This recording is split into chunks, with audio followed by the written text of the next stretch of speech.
STG music Thamel टोला वाले।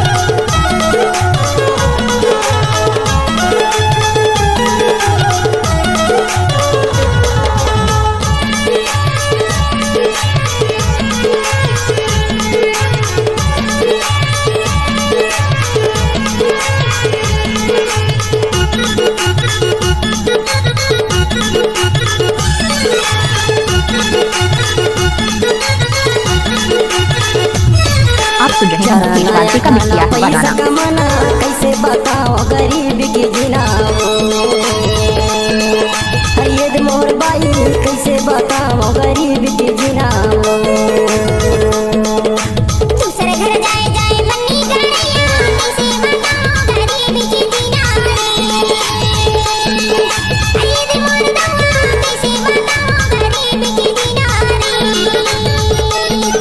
गरीब की जीना गरीब की जीना गरीब की जीना गरीब की जीना चराना या ठाना पैसा कमाना कैसे बताओ गरीब की जीना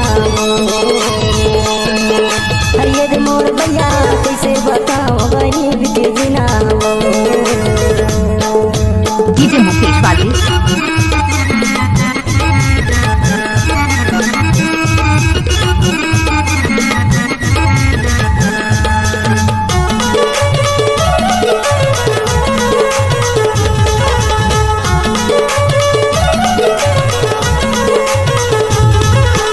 डीजे साउंड थामिल टोला। तूफान मजाबो तमिलनाडु तेरा तूफान मजाबो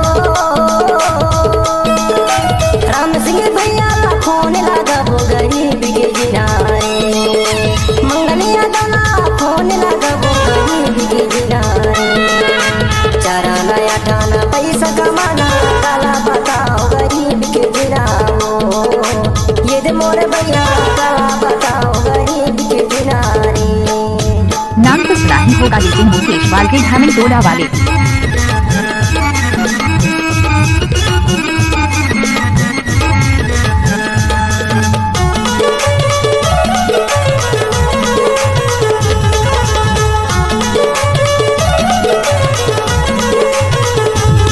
डीजे मुकेश वाले।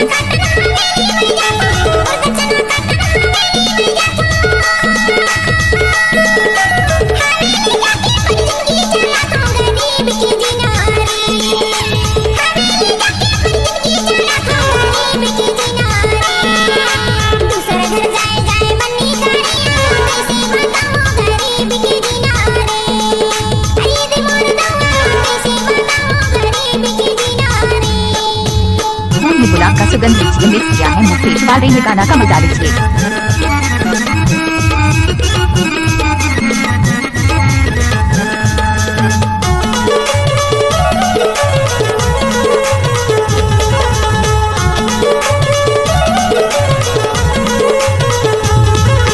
डीजे साउंड थामिल टोला। जबलपुर जवैया डिंडौरी मंडला जबलपुर जवैया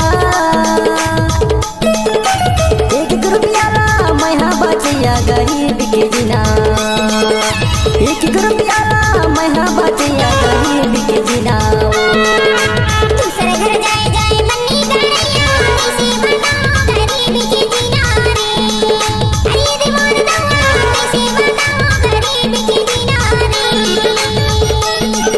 गरीब के जिना गरीब के जिना गरीब के जिना गरीब के जिना चराना या ठाना पैसा कमाना कैसे बताओ गरीब के जिना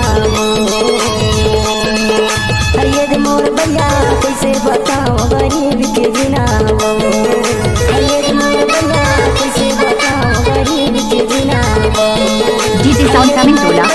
कैसे बताओ गरीब के जिना ये मोर भैया कैसे बताओ गरीब के जिना मोबाइल नंबर 65 65 82 04 76।